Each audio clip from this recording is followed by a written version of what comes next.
आपका civil service YouTube channel में। So guys, आज का हमारा जो टॉपिक है काफ़ी मिसलेनियस ये टॉपिक है। सो मैक्सिमम होता है क्या है कि हम न्यूज़ को जब पढ़ते हैं, किसी भी आर्टिकल को पढ़ते हैं, तो कुछ ऐसे टॉपिक होते हैं ना, उसको हम इग्नोर करके आगे बढ़ जाते हैं और एग्ज़ाम में वही चीज़ें चली आती हैं। मैं प्रूफ के साथ बातें कर रहा हूँ। संघ लोक सेवा आयोग और स्टेट पीसीएस का, specially for Uttar Pradesh PCS का जब आप पेपर देखेंगे तो उसमें आपको ऐसे क्वेश्चंस जरूर मिलते हैं जो कि करेंट का एक पार्ट होता है और वो पार्ट एग्ज़ाम में एक अच्छा जगह बना लेता है। और हमारे जानकारी के लिए ना हमें ये चीज़ जानना चाहिए कि आखिर इनका क्या इमेज होता है, हमारे पेपर में इनका वेटेज क्या होता है। तो देखिए, ये जो न्यूज है ये वाराणसी के ज्ञानमापी में जो शिवलिंग का मामला चल रहा है उससे जुड़ा हुआ है। ठीक है, सो वहाँ पे कार्बन डेटिंग की मांग की सुनवाई कोर्ट में करने की बातें की जा रही हैं। सो देखिए, ये मामला क्या है नहीं है, ये हमारे करंट का मुद्दा नहीं है। ठीक है, इस पे जो भी कोर्ट का रिजल्ट आएगा उसको स्वीकार करना पड़ेगा और भी खुशी से स्वीकार करना पड़ेगा। इस पे हमारे एग्जाम के लिए एक टॉपिक है कार्बन डेटिंग।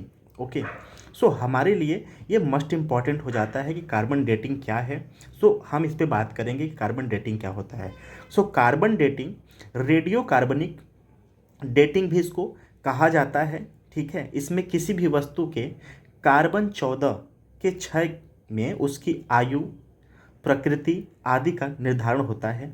कार्बन डेटिंग के जरिए वैज्ञानिक जो होते हैं लकड़ी, पत्थर, मिट्टी, हड्डी, बाल, रक्त अवशेष, बीज यानी सीड्स, पराग, सेल, कोरल, बर्तन, ठीक है, दीवार की चित्रकारी, कागज़ का आयु।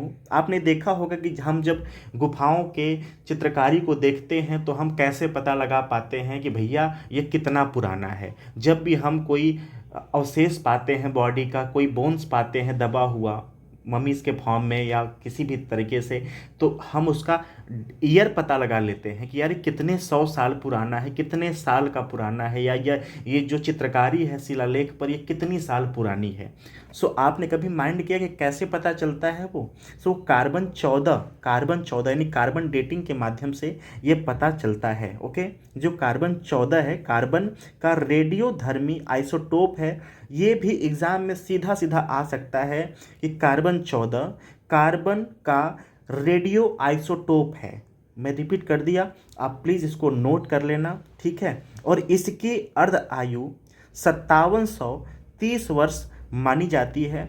सो कार्बन 14 के माध्यम से ही हम किसी शिलालेख, किसी मिले हुए बर्तन या जो भी जो हड़प्पा सभ्यता में जो भी चीज़ें मिली हैं और आज जो कहीं भी खुदाई में, चित्रकारी में जो भी हमें अवशेष मिलते हैं, हम उसका जो ईयर का आंकड़ा लगा पाते हैं ना कि कितना साल पुरानी है, उस कार्बन 14 के माध्यम से पता लगा पाते हैं। ठीक है, सो आई होप कि हमें ये जानना चाहिए था और ये मस्ट इम्पॉर्टेंट था हमारे एग्ज़ाम के लिए। इस पूरे करंट में ये मुद्दा हमारे लिए रिलेवेंट था, सो हमने यहाँ पर डिस्कस किया। अगर इसमें कुछ कमियां हैं या मैं कुछ नहीं बता पा रहा हूँ तो आप कमेंट बॉक्स में प्लीज़ कमेंट करके बताइए, उसको आने वाले वीडियो में इंक्लूड किया जाएगा।